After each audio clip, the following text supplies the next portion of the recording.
30,000 परिवारों तक श्रीमद् भागवत गीता और श्री गंगा जल पहुंचाया डॉक्टर अमित कांसल। सनातन और भारत की सेवा में पूरी शक्ति और भक्ति से लगा रहूँगा।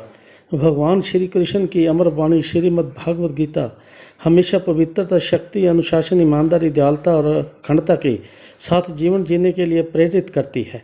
श्री गीता जी के प्राप्ति ज्ञान हमारे मन में पैदा हुए संदेहों को दूर करता है और व्यक्ति में आत्मविश्वास का निर्माण करता है। भागवत को पढ़ने सुनने से पाप का विनाश होता है और मोक्ष की प्राप्ति होती है। श्रीमद् भागवत गीता को किसी भी समय और किसी भी स्थान पर श्रद्धापूर्वक पढ़ा जा सकता है। ये विचार प्रमुख राष्ट्रवादी और सनातन को समर्पित चिंतक डॉक्टर अमित कांसल ने एक विशेष भेंटवार्ता के दौरान प्रकट किए। उन्होंने कहा कि श्रीमद् भागवत गीता के सरलोक हम मनुष्य के रूप में हमारे कर्तव्यों के बारे में बताते हैं।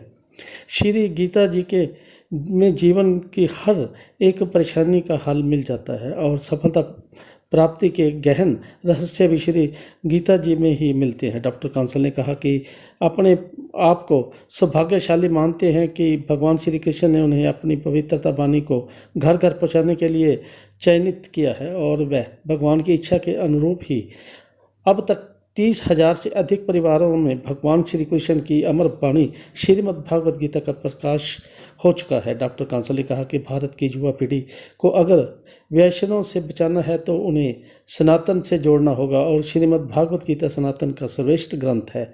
डॉक्टर कांसल ने कहा कि आने वाले 25 वर्षों का समय अमृत काल है और इस काल के दौरान जो अमृत पीढ़ी का निर्माण होना है वह पीढ़ी भारत और सनातन को समर्पित है।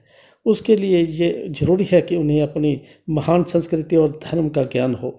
उन्होंने कहा कि 5 या गा भाव गाए, गंगा, गीता, गायत्री और गुरबानी हमारे जीवन का आधार है।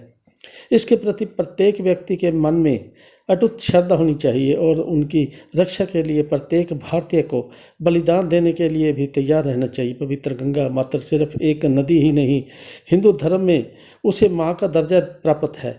उसकी पवित्र जल देवी गुणों से भरपूर है। देश के माननीय प्रधानमंत्री श्री नरेंद्र मोदी जी द्वारा पवित्र गंगा की साफ सफाई और उनके पुनरुत्थान के लिए नमामि गंगे परियोजना को शुरू किया गया था। नमामि गंगे से ही प्रेरित होकर वे श्रीमद् भागवत गीता के साथ साथ श्री गंगा जल भी बांट रहे हैं ताकि जन साधारण तक ये संदेश पहुंचा सके कि पृथ्वी, जल, वायु अधिक कुदरत के अनमोल स्रोत है। जैसे हम अपने शरीर और संपत्ति की देख संभाल करते हैं, उसी प्रकार से प्रकृति के इन स्रोतों की देख संभाल करना भी मनुष्य का कर्तव्य है। इसलिए प्राकृतिक संस्थानों का प्रयोग समय के साथ आने वाली पीढ़ियों को ध्यान में रखकर करना होगा।